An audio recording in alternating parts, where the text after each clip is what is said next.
Good morning! Hello everyone! Welcome back to my vlog. Yan, mapagpalang araw po sa atin lahat mga ka-BSK. Yan, magandang umaga. Bagong umaga, may bagong pag-asa. Ayan mga ka-BSK. Yan, at morning routine po sa Joy's Farm. Yan, si Jolar, magpapakain na siya ng mga alaga. Inuna niya sa manok. Ayan, nagdidipara na naman sa kanya ang kanyang mga alaga, mga manok. Ayan, super close sila masyado ng mga alaga kasi siya ang nagpaanak dyan actually. Ayan, yung mga hindi lumulusot siya mga iklog, kanyang nilalabas, so itinatanggal niya yung shell, kaya siya ang nagpaanak dyan, kaya mabait sa kanya yung mga manok. Ayan mga ka-BSK, at yan, pagkatapos nung pakainin niyang manok, yun namang nasa loob ng kural, yung mga ating mga bibi at pabo, yan, gansa, Peking duck, yan, at saka yung mga ducks. Ayan, inuuna niya yung mga manok para yan, hindi magliparan, kasi pag makita ng manok na pinakakain yung una yung mga bibi, magliliparan po yan. Yung alikabok, ayan ang problema, kaya sila ang unang pinapakain. Dahil pag hindi po sila ang unang pinakain, magliliparan po yan. Nakita nila sa yan, lilipad po dyan sa sa mga cyclone wire. Hindi naman po sila makakalabas dahil nakapaikot po yan. Secure po yan, surrounded by net. So ayan po ang ating mga manok. Yan, dumadami na po sila. At meron pa po tayong sisiw na hindi pa natin po ibinababa at pinapakawalan. Dahil po yun, napakarami ng mababait dyan sa aking farm ngayon, dahil wala silang makain na palay, wala silang makain ng mats gulay dahil drought po ngayon dun sa area ko. Walang nagtanim ng mga gulay, hindi po umubra. Yun. Kaya walang makain ng mga daga. Kaya nandyan lagi sa aking mga alaga. Kaya yung mga sisiw hindi namin pinababayaan na makawala o mayayari. Ayan, pumasok na po si Jolar sa ating kulungan ng mga bibi, Peking duck at gansa. Ayan po, at nagtatakbuhan na po sila.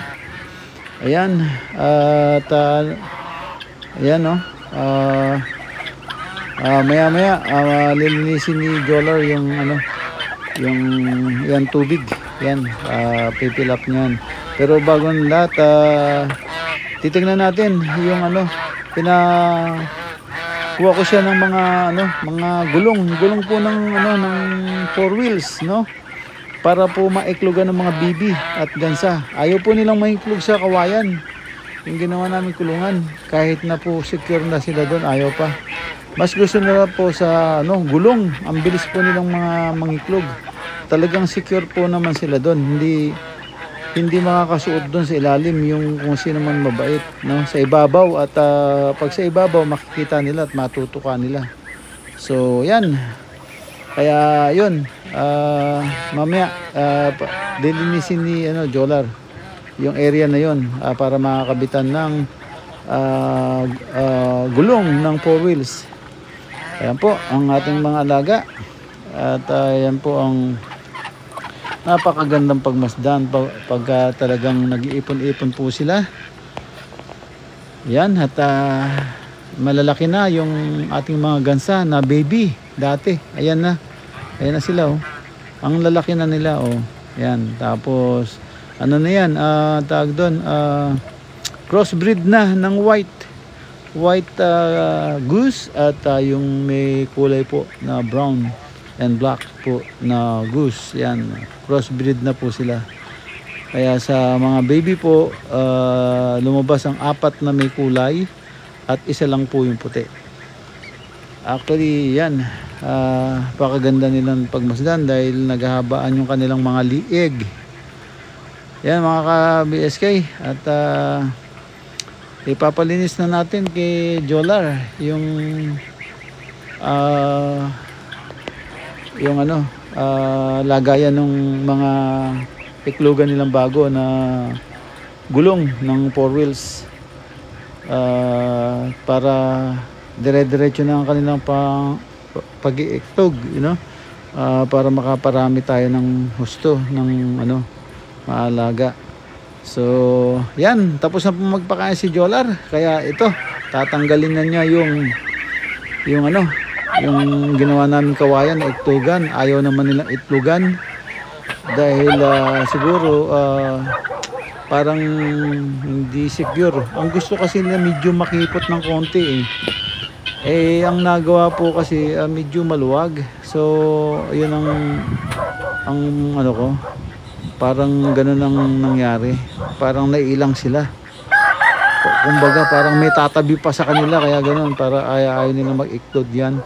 So ayan, tatanggal na po natin at papapalitan na po natin ng gulong ng 4 wheels. Ayan, so tatanggalin niya, magang lang naman po yan, kawayan. Yung iba po wala nang laman dyan, nabukbok na po yan kasi hindi naman po namin tinrate yung yung itlogan. So yan, alisin na niya para noon at least malinis tignan. Gulong yung iniitlogan nila, so wala nang harang-harang dyan na So yan ang bagong itlogan nila. So yan, at pinalis-palis na rin ni Jolar. Tingnan mo yung kung napapansin niyo po yung isang gulong, lagi pong may itlog yan, at ang dami na namin nakuha sisiw dyan. Hanggang ngayon meron pong naglilimlim paulit-ulit. So gusto talaga nila yung medyo close ng konti. So yan nga yung gulong naisip namin. So kaya yun, pinakiusapan ko si Jolar na pumunta sa vulcanizing. Yung mga hindi ginagawang gulong ay ginagamit na gulong, hingin na lang niya para malagay sa itlogan. Bibigay naman po yun. So talagang na po yan, kumbaga pinagpalitan na po yan. So yan, nililinis ni Jolar yung paglalagyan, at sigurado sunod-sunod na naman mangiklog yung ating mga bibi niyan. Kasi kumisan po nangiklog sila sa ilalim po ng yung kural ng kambing, at saka po sa ilalim po ng ugat ng mangga at sa ugat ng puno ng kawayan. So which is delikado. Lalo na pag may sisiw, lulusubin talaga sila ng unang-una daga, pangalawa ahas. So yan, kaya delikado. So yung sa gulong, hindi po makaka-penetrate doon yung daga. Sa ibabaw po dadaan yun. Pag nakita po ng bibi, sigurado po matutuka sila. Kaya So mas secure. Ayan, nilalagay na ni Jolar yung mga gulong na aming nahingi doon sa vulcanizing shop. Ayan. At nakahingi na rin kami ng interior para kung panali lang po doon sa water pump natin. Ayan, medyo kompleto na tayo. Meron ng mga tinabas na mga interior po para panali. So yan, ilalagay niya yung iba pang mga gulong dyan. Tama-tama yan, sigurado sunod-sunod na naman ng pangitlog ng ating mga alaga. At lalagyan din yan ng sako sa ilalim para yung lamig hindi maapektuhan yung itlog, no? Lalagyan niya ng sako at lalagyan niya ng dayami. So medyo secure yung itlog natin dyan. Ayan mga ka-BSK, ilalagay niya. Ayan, pinagtatabi-tabi niya. Yung isa maganda, medyo maluwag ng konti, oh. Tapos yung isa naka-mugs, mugs yung ano, malapad na makitid. Ayan, so okay lang yan. Basta't yung importante makakaupo yung ating mga alaga. Yan, ayaw kasing itlogan yung ano, tulad ng sabi ko kanina. Ayaw itlogan yung ginawa nilang itlogan, yung kawayan. So mas gusto nila yung ganyan, yung medyo makipot ng konti. So yan mga ka-BSK. At mamaya darating yung mga nakiusap sa akin yung dati kong mga team na 18 under ng basketball. Magkakaroon na naman silang league dun sa main Luok, Barangay Luok. Yun, magkakaroon ng liga. So gusto nila sumali uli, kaya pinagbigyan natin para sumaya naman yung mga bata. So maya-mayang konti tatakbo kami dun sa dun sa paggawaan ng jersey, ng uniform. Yun, para wala na silang iniintindi. So yan, after dito punta kami doon. Abangan nyo yan mga ka-BSK. Ayan, at nilalagyan na ng sako ni Jolar yung mga gulong. Ayan, nilalagay na ng sako. Tapos meron siyang dayami, nakaipon, nakatabi. So yan, nilagyan niya na ng sako para yung mga itlog hindi mabasa, no? Pag medyo tag-ulan na. Ayan. A few moments later. Ayan, andito na tayo, magpapasukat ng jersey. Ayan mga ka-BSK, andito tayo sa patahian ng jersey. Meron tayong team na gusto ulit nila maglaro. Kaya andito tayo sa J-Man Sportwear. Ayan sila, ma'am. Say hi po kayo sa akin vlog. Ayan po sila, mabait at patient. Ayan, ito yung mga ginagawa nila, oh. Ayan, kung sakali magpapatahi din kayo, punta lang po kayo dito along the highway, National Highway, Del Pilar, no? Yes po, Del Pilar, Castillejos, dito sa along the highway, National Road. Ayan mga ka-BSK, kung kailangan nyo ng magpapatay dito, okay, right price, hindi naman mataas, mahal lang. Quality, sir. Pero quality naman, medyo maganda yung tela. Sige, maraming salamat. Tapos na kami rito. Nakakuha na yung may sukat na yung mga bata, kaya okay na. Sige. Ayan, nandito, tapos na kami sa J-Man Sportwear. Tama. Ayan, at ito yung mga team. Masaya sila at mga kalaro sila ulit. Ayan. Ayan, ang ikot nila masyadong busy.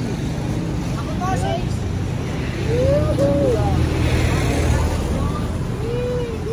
Sabay!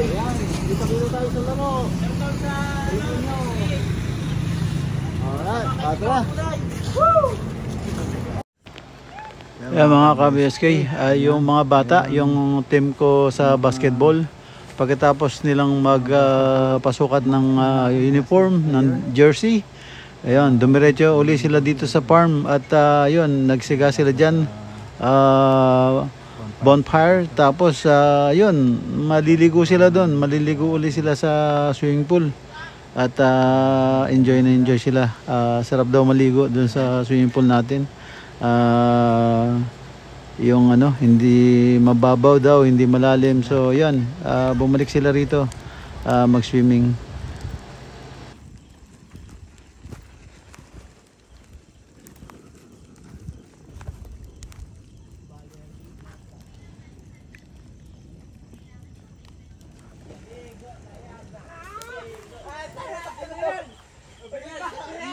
Yan, dito sila. Ang ina saglit lang. Sino yun? Si puta sinipa yung ulo ko. May tatapin ko. May tatapin ako. Ha? Sino kaya? Ikaw. Ikaw, saan ka? Camera. Ha? Saan ka? Andito. Oo, taya ka din. Jay, diyan sa dulo, sabi din. Doon sa dulo. Wala mo. Jay, sa dulo ng ano. Yan, sa dulo.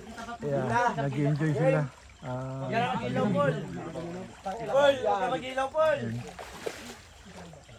Yun na, Jay. Jay.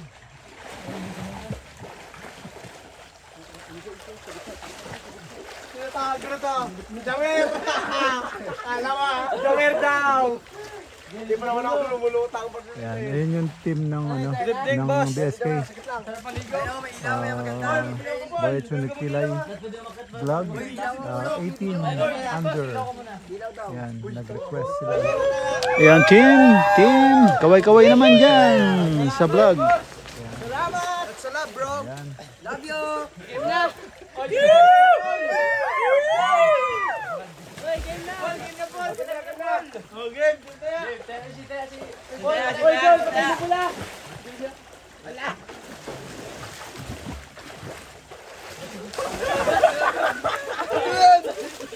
Puta yun, nakarami ka na sa akin. Visit ka. Sila, enjoy sila mga ka-BSK. Yan. Yan, paminsan lang yan. Kaya bigyan mo sila mag-enjoy. Saan siya? Saan sinugtog ba? Sa mga Paul. A few moments later. Bye-bye, bye-bye, bye-bye, bye-bye. Bye-bye, bye-bye. Yan pala sila. Okay, ingat kayo, ingat.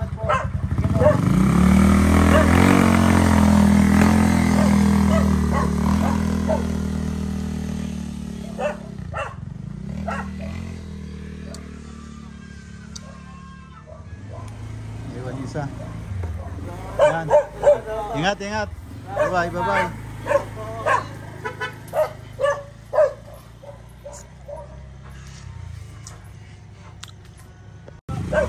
Bye-bye, bye-bye. Yan pala sila. Okay, ingat kayo, ingat.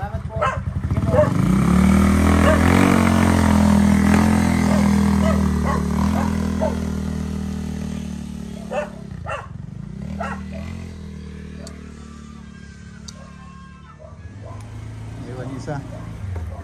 Yan. Ingat, ingat. Bye-bye, bye-bye.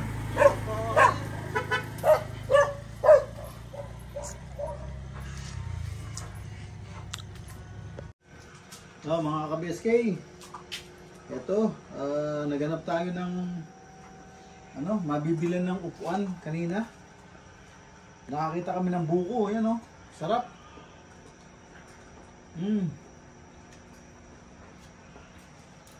Bumili kami ng 4. Tapos dahil sobrang alikabok dito at maraming anay, hindi kami makabili ng upuan na kahoy. So binili na namin kawayan. Kawayan, hindi naman inaanay yun, nakatrip yun eh. Ang kalaban lang doon yung pag matagal na medyo binubukbok yata. Pero matagal, mga 7 years bago mo masira yun. So basta't hindi lang So, pwede na yun para dito sa farm. At least para may maupuan lang. Ito yung ano, buko oh. Oh my God! Masarap. Wow! Maganda alaman niya oh. Yan. Buhay probinsya. Pagkatapos ng naglinis, pagkatapos nagtapas ng napier para sa kambing, pati damo, nilinis. Kasi may tinanim ako doon na bay leaves, hindi ko alam mabubuhay. Nagdala rin ako, nagtanim ako ng grapes. Hindi ko alam mabubuhay kasi mainit ngayon. Kaya sabi ko nga kay Jolar, laging diligan para lagi siyang press. May nahihigop siyang tubig para hindi siya matuyo. Yun. Tapos nagtanim din ako ng malunggay. Merong malunggay na sanga dito na tanggal. Ewan ko kung tutubo yun kasi 2 araw na nakita ko medyo sariwa pa rin. Kaya yun, tinanim ko doon mga ka-BSK. So ito, pahinga ng konti. Kakain lang nito ng buko. Tapos, ano na kami? Eskerda na kami. Uwi ng gapo. Doon kami matutulog. Kaya mga ka-BSK. Kita-kita po tayo next upload. Ayan. Thank you for watching. Ingat-ingat po dyan and God bless. Bye-bye, bye-bye. Bye-bye, bye-bye.